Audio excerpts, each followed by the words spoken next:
कांग्रेस के उपचुनाव उम्मीदवारों से जुड़ी इस वक्त की खबर। दिल्ली में होगी उम्मीदवारों के चयन को लेकर अहम बैठक। प्रभारी सुखजिंदर सिंह रंधावा के साथ बैठक होगी। पीसीसी चीफ गोविंद सिंह डोटासरा और नेता प्रतिपक्ष टीकाराम जूली भी साथ में मौजूद रहेंगे।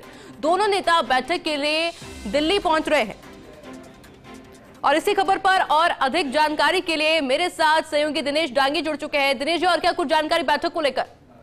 जी देखिए, दोनों दिग्गज नेता हैं वो दिल्ली के लिए रवाना हो चुके हैं और करीब 15 मिनट बाद पीसीसी चीफ गोविंद सिंह डोटासरा और नेता प्रतिपक्ष टीकाराम जूली है, उनकी जो फ्लाइट है वो दिल्ली में लैंड हो जाएगी। और उसके बाद जो राजस्थान के कांग्रेस के प्रभारी है सुखजिंदर सिंह रंधावा और पार्टी के जो अन्य सीनियर लीडर हैं, उनके साथ उपचुनाव को लेकर एक अहम बैठक इन नेताओं की होगी। और बताया जा रहा है कि जो उपचुनाव की रणनीति है किस तरह बनाई जाए, गठबंधन किया जाए या नहीं किया जाए, क्या स्थिति हो सकती है, और इसके अलावा जो बाकी 4 सीटें हैं किस तरह उन पर जीत दर्ज की जाए, रामगढ़, झुंझुनू, देवली उनियारा और दौसा, और यहाँ पर किन किन नेताओं को है टिकट दी जाए, यानी किसको मजबूत उम्मीदवार माना जाए, इन तमाम पहलुओं को लेकर ये चर्चा होगी। और उपचुनाव की तारीखों का ऐलान होते ही कांग्रेस में हलचल है वो तेज हो चुकी है। और कांग्रेस के सामने बड़ी चुनौती है, क्योंकि उसको अपनी जो मौजूदा 4 सीटें हैं किस तरह उन पर वापस कब्जा जमाया जाए, इसके लिए कई तरह के समीकरण और रणनीति है वो कांग्रेस पार्टी को साधनी होगी। तो अब बैठकों का दौर यहाँ पर शुरू हो चुका है और संभवतः बताया जा रहा है कि उम्मीदवारों के नामों पर मंथन होगा।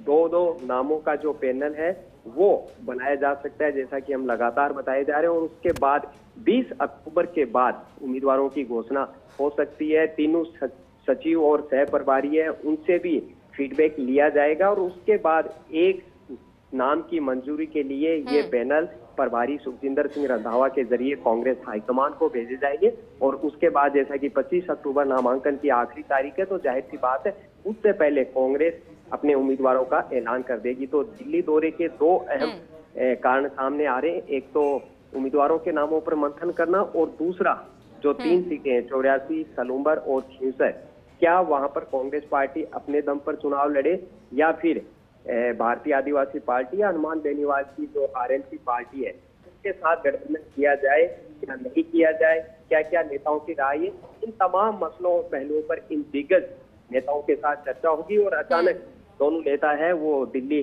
के लिए रवाना हुए हैं और करीब 3:37 पर ये दोनों नेता है वो दिल्ली के एयरपोर्ट पहुंच जाएंगे। और संभवतः आज शाम या रात तक प्रभारी रंधावा और अन्य नेताओं के साथ गोविंद सिंह डोटासरा और टीकाराम जूली की बैठक हो सकती है, क्योंकि समय अब काफी बचा नहीं। 18 अक्टूबर को अधिसूचना जारी हो जाएगी और 19 अक्टूबर से लेकर 24 अक्टूबर तक कांग्रेस को हर हाल में अपने उम्मीदवारों की घोषणा करनी है। और बतौर विपक्ष के तौर पर किस तरह खुद को स्थापित किया जाए, एक सियासी संदेश दिया जाए, इसलिए कांग्रेस पार्टी चाहेगी कि 4 सीटें हैं वो तो बरकरार रखनी है, उसके अलावा और उसमें प्लस किया जाए, इसके लिए कोशिश होगी। और प्रभारी रंधावा भी अपनी तरफ से कुछ डायरेक्शन हाईकमान ने जो दिए हैं वो इन नेताओं के साथ डिस्कशन करेंगे। तो इस वक्त की बड़ी खबर, दोनों नेता थोड़ी देर में दिल्ली। बिल्कुल, बहुत बहुत शुक्रिया दिनेश जी आपके तमाम जानकारी के लिए।